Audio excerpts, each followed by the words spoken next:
प्राप्त हुआ। ऐसे भारतीय जनता पार्टी के राष्ट्रीय अध्यक्ष श्रीमान माननीय जगत प्रसाद नड्डा जी से मैं आग्रह करता हूं कि हम सबों का मार्गदर्शन दें।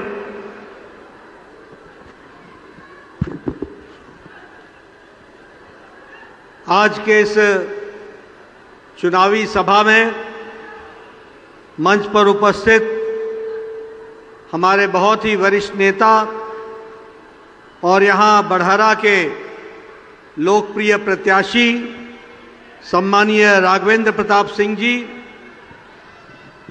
उत्तर प्रदेश से हमारे वरिष्ठ साथी और उत्तर प्रदेश के सरकार में मंत्री स्वतंत्र देव सिंह जी, हमारे युवा साथी, युवा काल से मेरे साथी, वर्तमान में एमएलसी श्री अनिल शर्मा जी, आशा देवी जी, हमारी पूर्व विधायक, हमारे जिला के अध्यक्ष दुर्गा राज जी, जेडीयू के जिला अध्यक्ष संजय सिंह जी, एलजेपी के जिला अध्यक्ष राजेश्वर पासवान जी, आरएलएम के जिला अध्यक्ष श्री रोहित कुशवाहा जी, हम के जिला अध्यक्ष श्री मुन्ना पांडे जी, कौशल विद्यार्थी जी, एक्स कैंडिडेट अंजनी कुमार सिंह जी, प्रदेश के महामंत्री संजय सिंह जी, विधानसभा के प्रभारी संजय तिवारी जी, विधानसभा के संयोजक, सम्मानित मंच और यहाँ इतनी बड़ी संख्या में आए हुए देवी और सज्जनों और यहाँ मेरे पत्रकार भाइयों, प्रिंट मीडिया और इलेक्ट्रॉनिक मीडिया के मेरे साथी, मैं जब यहाँ आया हूँ तो सबसे पहले प्राचीन काली मंदिर को नमन करके अपनी बात को प्रारंभ करता हूँ। साथ ही साथ यहाँ भोजपुर में जब आया हूं तो हमारे वीर कुंवर सिंह जी को भी नमन करते हुए अपनी बात को प्रारंभ करता हूं। मित्रों, ये चुनाव है और आप सब लोगों ने अपना मत पूरी ताकत के साथ राघवेंद्र प्रताप जी को कमल के निशान पर वोट देकर उनको आपने विजयी बनाना है। लेकिन यह विजय सिर्फ राघवेंद्र प्रताप जी की नहीं है, यह विजय बिहार को विकसित बिहार की ओर ले जाने का रास्ता की विजय है। इसको भी हमको ध्यान में रखना चाहिए। आज बिहार की विकास की गाड़ी पिछले 2005 के बाद 20 साल के अंदर गाड़ी पटरी पर आई है और विकास के क्रम पे आगे बढ़ रही है। इसलिए यह चुनाव चाहे 6 तारीख को हो या 11 तारीख को हो, यह चुनाव बिहार को स्थिरता देने का चुनाव है और विकास के साथ जुड़ने का चुनाव है। इसको हमको याद रखना चाहिए। और मैं बार बार कहता हूं, देखो, अंधकार को हमेशा याद रखो अगर उजाले का मजा लेना है। हमेशा याद रखो कि अंधकार की त्रासदी कैसी होती है ताकि तुमको विकास का आनंद आ सके। अगर तुमने पूर्णमासी का आनंद लेना है तो अमावस्या की रात याद रखो। और जब मैं अमावस्या की रात कहता हूं तो 1990 से लेके 2005 तक ये जो लालू और राबड़ी जी का जो शासन था, यह अंधकार युग था, यह जंगल राज था। ये महागठबंधन जो है, ये महागठबंधन नहीं, ये महाठगबंधन और महालठबंधन है। इसको हमको याद रखना चाहिए। और हमने बिहार की यात्रा लालटेन से लेकर एलईडी तक की है और आज एलईडी का युग आया है। इसको भी हमको ध्यान में रखना चाहिए। मित्रों, आज जब हम विकास की बात करते हैं, अभी अभी राघवेंद्र प्रताप जी कह रहे थे, अपनी भाषा में वो बता रहे थे कि ये जगह की क्या हालत थी और आज किस तरीके से विकास के साथ जुड़ करके आगे बढ़ी है। आप सबको मालूम नहीं, मेरा बचपन पटना में गुजरा है, बिहार में। आपको याद नहीं होगा, मैं जानता हूं, यही कोइलवर के नीचे दियारा में हम छुट्टियां मनाने आते थे और 1 जनवरी भी हम यही मनाते थे।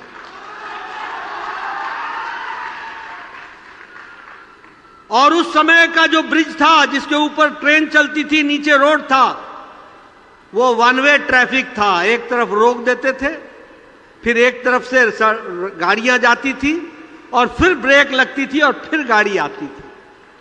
आज आपको 6 लेन का कोइलवर पर ब्रिज मिला है। यह भी आपको ध्यान में रखना चाहिए कि यह विकास की कहानी है। आज बताओ, सड़कों का जाल बिछा है कि नहीं बिछा है? हाईवे बने हैं कि नहीं बने हैं? 20 साल पहले हाईवे देखा था कहीं? एक्सप्रेसवे देखा था कहीं? एलिवेटेड रोड देखा था कहीं?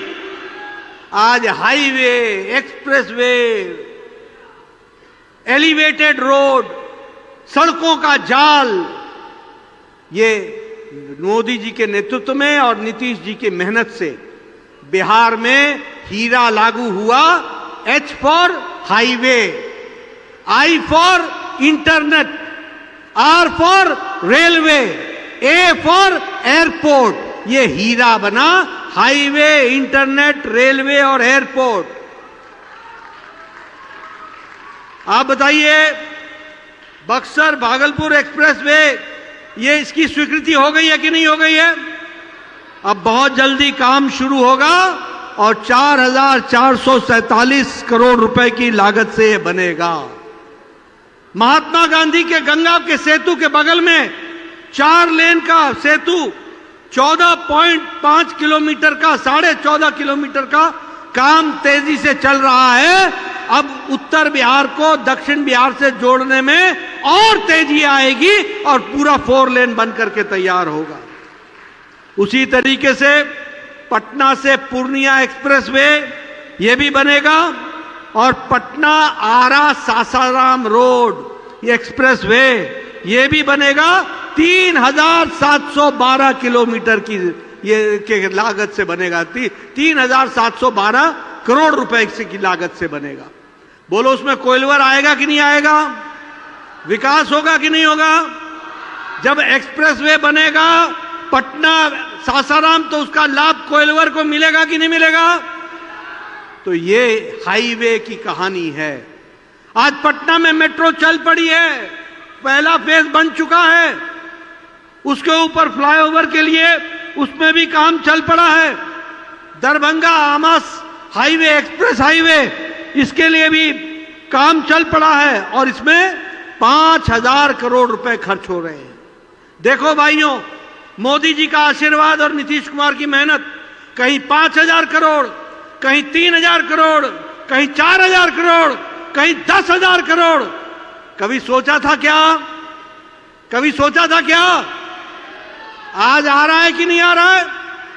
बिहार की तस्वीर बदल रही है कि नहीं बदल रही है? अगर बिहार की तस्वीर बदल रही है तो 6 तारीख को आपने बिहार की तकदीर भी बदलनी है, उसको भी आपने ध्यान में रखना है। और इसलिए आपने स्थिरता लानी है, नीतीश जी का साथ देकर के ताकत देनी है, मोदी जी का आशीर्वाद मिलेगा। अब देखिए, इंटरनेट की बात कीजिए। मैं याद दिलाता हूं, अंधकार याद दिलाता हूं ताकि उजाला याद रखना। आप लोग आज से 20 साल पहले अपना मोबाइल भी चार्ज कराने के लिए जनरेटर वाले के पास जाते थे और 10 रुपए देते थे। मैं सही बोल रहा हूं कि गलत बोल रहा हूं? सही बोल रहा हूं कि गलत बोल रहा हूं? मोबाइल को चार्ज कराने के लिए जनरेटर वाले के पास जाते थे, 10 रुपए देकर के चार्ज कराते थे। घर में बिजली नहीं होती थी। आज बताइए, 23 से 24 घंटा गांव गांव बिजली है कि नहीं है? जरा जोर से बोलिए, है कि नहीं है? और आप बताइए, आज इंटरनेट है कि नहीं है? इंटरनेट है कि नहीं है? गांव गांव में आजकल यूट्यूबर हैं, यूट्यूबर। ये यूट्यूबर कैसे हुए हैं, ये इन्फ्लुएंसर कैसे हुए हैं? इसलिए कि मोदी जी ने केबल बिछवाया और केबल बिछवा करके 8000 से ज्यादा पंचायतों को इंटरनेट से जोड़ दिया और बिहार की तकदीर और तस्वीर को बदलने का काम किया। और इसी तरीके से मैं आपको रेलवे के बारे में बताना चाहता हूं। आज रेलवे का बजट बिहार के लिए 10 गुना बढ़ा दिया गया, 10 गुना।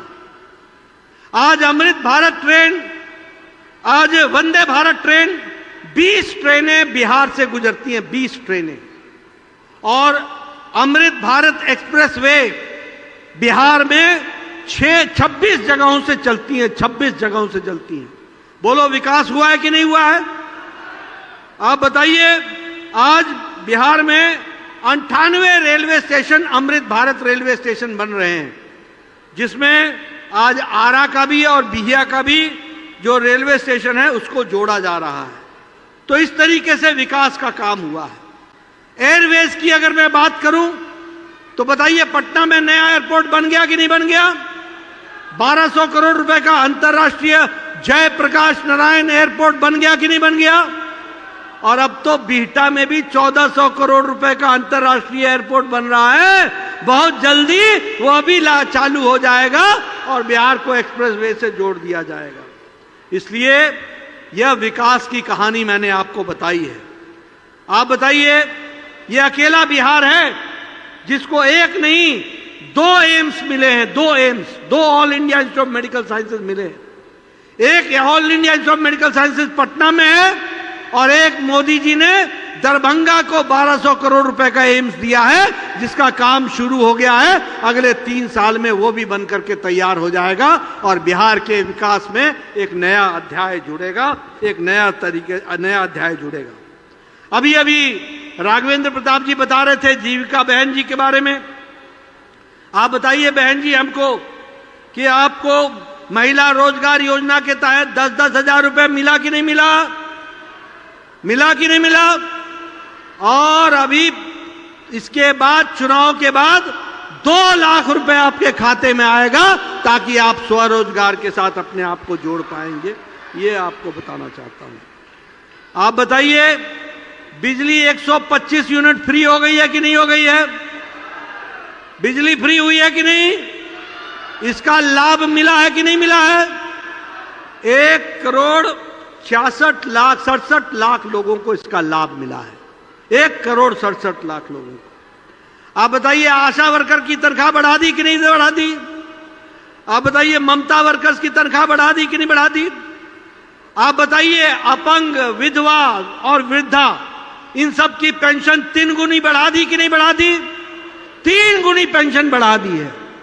अब आपने नीतीश कुमार जी को अगली सरकार के लिए आगे बढ़ाना और विकास करना, इस काम के लिए आप राघवेंद्र जी को आगे बढ़ाइए। मित्रों, आप देखिए, बिहार में लीची के लिए विशेष काम चल रहा है, शाही लीची मुजफ्फरपुर के लिए, ताकि वो अंतर्राष्ट्रीय मार्केट में पहुंचे। मधुबनी की पेंटिंग को दुनिया में पहुंचाया जा रहा है। भागलपुर के सिल्क को दुनिया की मार्केट में लाया जा रहा है। हर तरीके से बिहार का आर्थिक विकास हो, इसके लिए काम को तवज्जो दी जा रही है और उसको आगे बढ़ाने का काम किया जा रहा है। आपको जानकर के खुशी होगी कि बिहार में 8 करोड़ 80 लाख लोगों को 5 किलो गेहूं का अनाज मिल रहा है या चावल मिल रहा है। बोलो, मिल रहा है कि नहीं मिल रहा है? प्रधानमंत्री गरीब कल्याण अन्न योजना में मिल रहा है कि नहीं मिल रहा है? और 3 करोड़ 80 लाख लोग बिहार के, इसके कारण वो गरीबी की रेखा से ऊपर आ चुके हैं। यह बिहार का विकास हुआ है, इसको भी आपको समझ लेना चाहिए। मैं स्वास्थ्य मंत्री हूं, मुझे बहुत खुशी है आपको बताते हुए, जब मैं पहली बार स्वास्थ्य मंत्री बना था, मैं प्रदेश में भी स्वास्थ्य मंत्री रहा, मैं देश का दूसरी बार स्वास्थ्य मंत्री बना हूं। जब मैं पहली बार स्वास्थ्य मंत्री बना तो राघवेंद्र प्रताप जी आते थे और हमें कहते थे, नड्डा जी मेरे गांव में एक का बाईपास होना है, एक को कैंसर हो गया है, इसके इलाज के लिए पैसे नहीं है।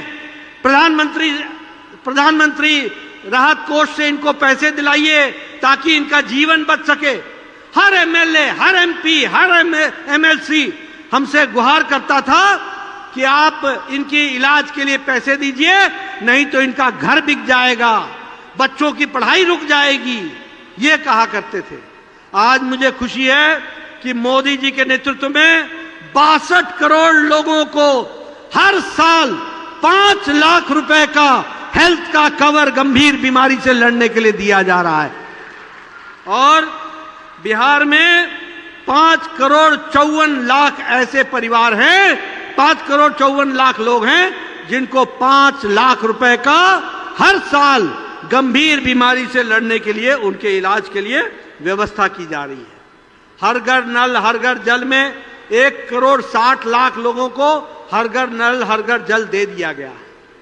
आवास योजना में 37 लाख पक्के मकान बन चुके हैं और आगे प्रधानमंत्री जी ने कहा है कि 3 करोड़ और मकान बनेंगे, पूरा कायाकल्प होगा और बिहार में भी कोई भी कच्चे छत के नीचे नहीं सोएगा, पक्के मकान के नीचे सोएगा। इस तरीके की व्यवस्था की जाएगी। किसान सम्मान निधि में 86 लाख किसानों को इसमें 6,000 रुपए साल का दिया जा रहा है। हर तीसरे महीने 2-2 हजार रुपए।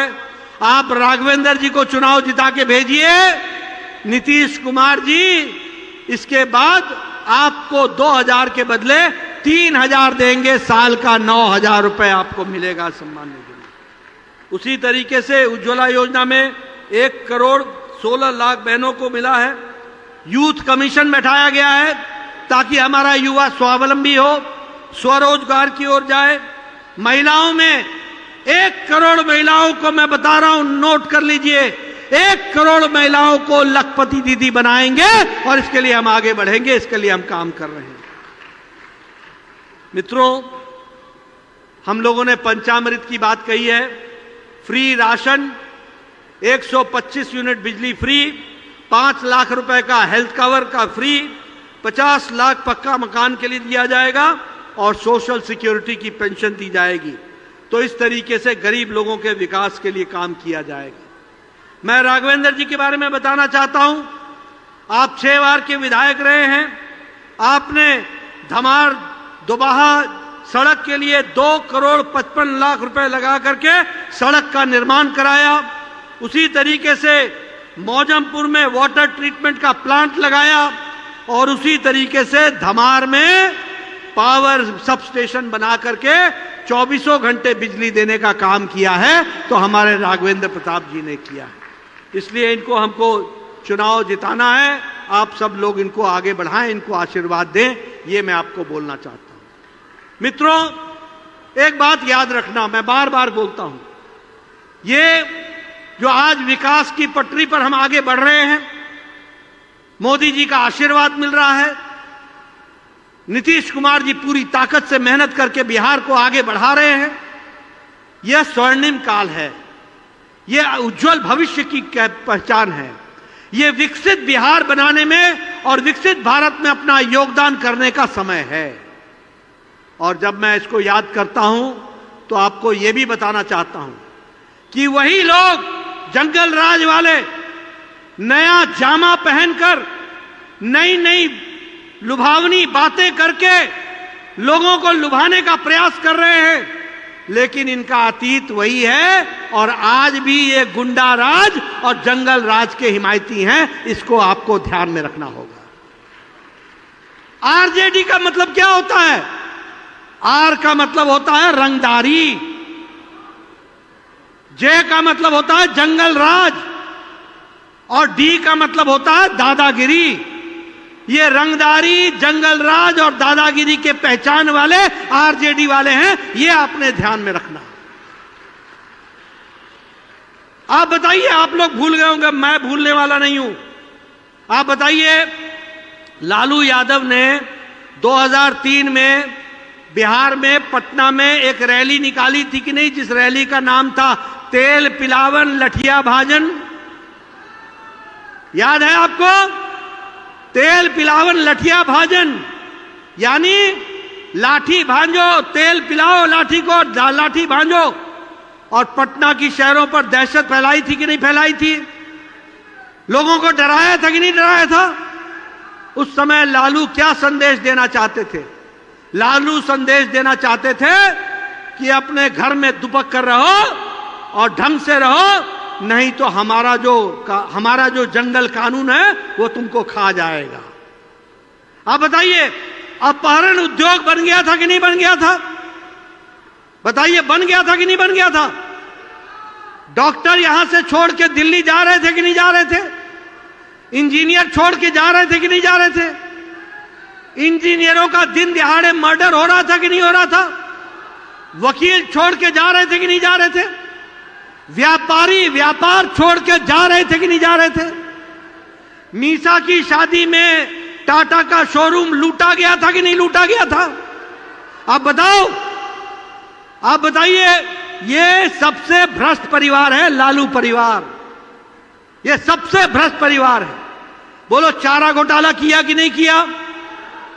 आप बताओ, इन्होंने अलकतरा घोटाला किया कि नहीं किया? आप बताइए, इन्होंने नौकरी के बदले जमीन का घोटाला किया कि नहीं किया? और अब तेजस्वी बोलता है हम नौकरी देंगे, हम नौकरी देंगे। अरे नौकरी नहीं, तुम्हारी जमीन छीनेंगे, तुम्हारी जमीन छीनेंगे। ये नौकरी क्या देंगे? आप बोलो, लालू सजा याफ्ता है कि नहीं है? 36 साल की सजा है, सजा याफ्ता। आप बताइए, राबड़ी से बेल पर है कि नहीं है? बोलो, है कि नहीं है? मीसा बेल पर है कि नहीं है? तेजस्वी बेल पर है कि नहीं है? इनकी जिंदगी बेल और जेल में गुजरेगी, बेल और जेल में। आप बताइए, बीबी विश्वास की पत्नी के साथ दुष्कर्म हुआ था कि नहीं हुआ था? आरजेडी के नेता इन्वॉल्व थे कि नहीं थे? उनको बचा लिया गया था कि नहीं बचाया था? उनके ऊपर केस रफा दफा हुआ था कि नहीं हुआ था? शिल्पी गौतम का केस याद है ना? साधु यादव के नजदीकी की गाड़ी में मिली थी उसकी लाश, याद है ना? शिल्पी गौतम का, उसका केस रफा दफा हुआ था कि नहीं हुआ था? ये जंगल राज है कि नहीं था? ये गुंडा राज था कि नहीं था? आप बताइए, ये चंदा बाबू के दोनों बेटों को शहाबुद्दीन ने, 3 बेटों को शहाबुद्दीन ने एसिड में डालकर मौत के घाट उतारा था कि नहीं उतारा था? चिमनी में डाला था कि नहीं डाला था? और लालू ने इनको एमपी बनाया था कि नहीं बनाया था? आप बोलिए, ये जंगल राज था कि नहीं था? ये गुंडा राज था कि नहीं था? ऐसे राज को कभी बिहार में आने दोगे क्या? ऐसा राज बिहार में आना चाहिए क्या? मित्रों, इन्होंने एक से एक कारनामे किए हैं और अभी भी पूंछ सीधी नहीं हुई है, अभी भी वही राग है। शहाबुद्दीन का बेटा अभी भी आरजेडी के टिकट से चुनाव लड़ रहा है, अभी भी रीतलाल यादव, ये जो भागलपुर जेल में है, वो दानापुर पर आरजेडी के टिकट से चुनाव लड़ रहा है। ये गुंडा राज, ये जंगल राज, यही इनकी पहचान है और घोटाले पे घोटाला करना इनका काम है। इसलिए मित्रों, और जहां तक कांग्रेस का सवाल है, मैं एक ही बात कहूंगा कि इनका कोई दीन ईमान नहीं है, कोई सोच नहीं है, कोई लक्ष्य नहीं है। ये चुनाव में किस लिए उतरे हैं समझ में नहीं आ रहा है, न 3 में न 13 में, कोई काम नहीं। किस तरीके के चुनाव में उतरे हुए हैं ये लोग। मित्रों, आज मैं साफ देख रहा हूं कि बिहार में एनडीए की लहर चल रही है, एनडीए का वातावरण बना है, एनडीए आगे बढ़ रहा है और एनडीए की सरकार बन रही है।